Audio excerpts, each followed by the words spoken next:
कुछ बच्चों के मेरे पास फ़ोन आए हैं कि जो आपका गद्य का पहला चैप्टर है, भारतवर्षोन्नति कैसे हो सकती है, वो बच्चे उस चैप्टर को पढ़ नहीं सके हैं। गूगल मीट पर जो हमारी क्लास चली थी वो भी नहीं पढ़ पाए, और जो हमारे यूट्यूब पर लिंक पड़े हुए थे वो भी एक्सपायर हो गए इस बीच में, तो वो उन्हें भी नहीं देख पाए। तो मैं पूरा पाठ तो दोबारा नहीं करा पाऊँगा, लेकिन फिर भी उसके जो कुछ संपादित अंश हैं, जो कुछ इम्पॉर्टेंट चीज़ें हैं, वो मैं आपको बता रहा हूँ। क्या हैं वो, कैसे हैं, उनके बारे में हम बात करेंगे अभी। वर्षोन्नति कैसे हो, इसमें जो व्याख्याएं करनी है उसके बारे में मैं थोड़ा सा आपको बता दूं पहले। चूँकि ये पहला चैप्टर है, आप लोग कक्षा 11 के छात्र हैं, अभी तक आपने कोई व्याख्या नहीं लिखी है।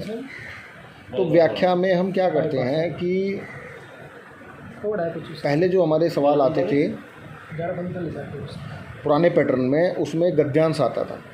उस गद्यांश का संदर्भ, प्रसंग और व्याख्या हमें करनी पड़ती थी। लेकिन गत वर्ष से जो नया पैटर्न लगा है, उस नए पैटर्न में क्या हो गया है, उस नए पैटर्न में एक गद्यांश आएगा, उसमें से आपको 5 सवाल छांटने हैं।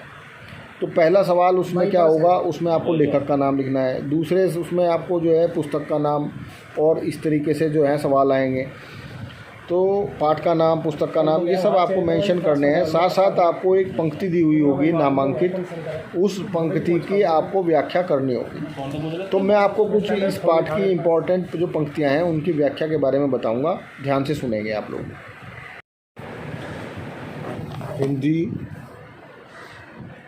गद्य का कक्षा 11 का प्रथम पाठ, भारतवर्षोन्नति कैसे हो सकती है, इसकी कुछ प्रमुख व्याख्या मैं आपको बताने जा रहा हूँ, जैसा कि अभी मैंने आपको बताया था। पहली व्याख्या है जो इम्पोर्टेंट है, हमारे हिंदुस्तानी लोग तो रेल की गाड़ी हैं। तो इसमें अगर आपसे पूछता है कि भाई ये कौन से पाठ से लिया गया है या इसके लेखक कौन है, जिसे हम संदर्भ भी कहते रहे हैं, तो उसमें लिखेंगे प्रस्तुत सूक्ति भारतेंदु हरिश्चंद्र द्वारा लिखित भारतवर्षोन्नति कैसे हो सकती है निबंध से अवतरित है। यह निबंध हमारी पाठ्यपुस्तक गद्य गरिमा से लिया गया है। इसके बाद व्याख्या की अगर बात करें तो व्याख्या पूछेगा तो इसमें आप लिखेंगे, लेखक कहता है कि हमारे हिंदुस्तानी लोग तो रेल की गाड़ी हैं। क्या मतलब है, जिस प्रकार से रेल की जो गाड़ी होती है उसमें अलग अलग कैटेगरी के डिब्बे होते हैं, उसी प्रकार हमारे समाज में भी विभिन्न श्रेणी के लोग रहते हैं। कुछ लोग बहुत रिच हैं, अमीर हैं, कुछ लोग मध्यम वर्गीय हैं, कुछ बहुत गरीब हैं।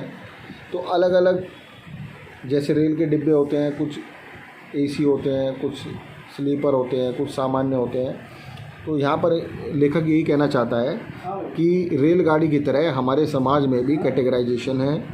दूसरी बात लेखक यहाँ पर ये कहना चाहता है कि जैसे रेलगाड़ी जो है बिना इंजन के नहीं चल सकती, डब्बे जो हैं बिना इंजन के नहीं चल सकते, ऐसे ही जो भारत की जनता है वो डिब्बों के समान है।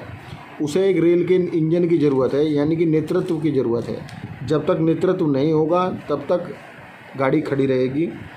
तो इसे आप किस तरीके से व्याख्या लिखेंगे, इस सूक्ति के अंतर्गत भारतेंदु जी ने भारतवासियों के आलस्य की चर्चा की है। उनके अनुसार अपनी अकर्मण्यता के कारण ही हम अवनति की ओर अग्रसर हो रहे हैं। हमारे साथ कुछ भी घटित हो सकता है। वास्तव में भारतीयों को रेलगाड़ी के डिब्बों की संज्ञा दी जा सकती है। जिस प्रकार रेलगाड़ी में अच्छे से अच्छे और मूल्यवान डिब्बे लगे रहते हैं, किंतु इंजन के अभाव में वे एक ही स्थान पर खड़े रहते हैं, उनमें गति उत्पन्न नहीं हो पाती। उसी प्रकार समुचित नेतृत्व के अभाव में भारतवासियों में भी चेतना और सक्रियता उत्पन्न नहीं हो पाती। वे विद्वान भी हैं, शक्तिशाली भी हैं, किंतु उन्हें उचित नेतृत्व नहीं मिल पाता। यदि उन्हें उचित नेतृत्व मिल जाए तो वे बड़े से बड़े कार्य कर सकते हैं। दूसरी जो व्याख्या है वो है जो इम्पोर्टेंट है, सब उन्नतियों का मूल धर्म है। सब उन्नतियों का मूल धर्म है। तो इसकी व्याख्या आप क्या लिखेंगे, किसी भी देश की वास्तविक उन्नति तभी संभव है जब उस देश के निवासियों में धर्मानुसार आचरण करने की प्रवृत्ति विकसित हो।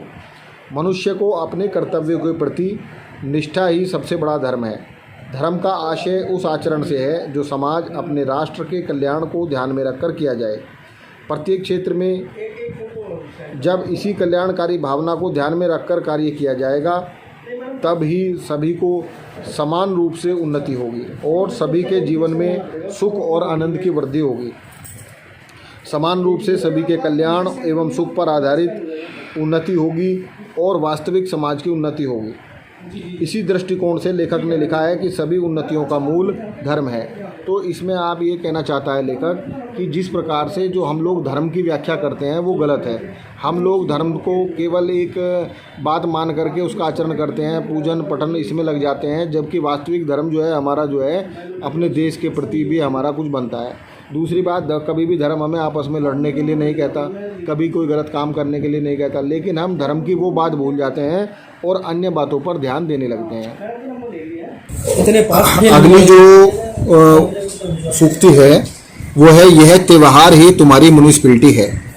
इसमें लेखक क्या कहना चाहता है? म्युनिसिपैलिटी अर्थात नगर पालिका का मुख्य काम है नगर की सफाई करना। भारतवर्ष के प्रमुख त्योहारों पर या आंगन की सफाई की जाती है, इसलिए लेखक ने त्योहारों को नगर पालिका की संज्ञा दी है।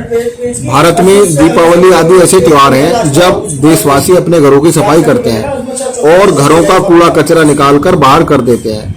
इसी प्रकार हमारे पर्व और त्योहार भी हमारे हृदय को शुद्ध करते हैं और हमें पारस्परिक सद्भाव पर आधारित भावनाओं को विकसित करते हुए सामाजिक वातावरण पवित्र करते हैं। अर्थात लेखक इन पंक्तियों में कहना चाहता है कि जिस प्रकार से हमारे जो त्योहार हैं उन पर हम अपने घर की, परिवार की, आस पड़ोस की सफाई करते हैं, उसी प्रकार हमें त्योहारों को म्युनिसिपैलिटी समझकर, म्युनिसिपैलिटी का काम भी सफाई करना है, हमें समाज की और अपने व्यक्तिगत स्वच्छता पर ध्यान देना चाहिए।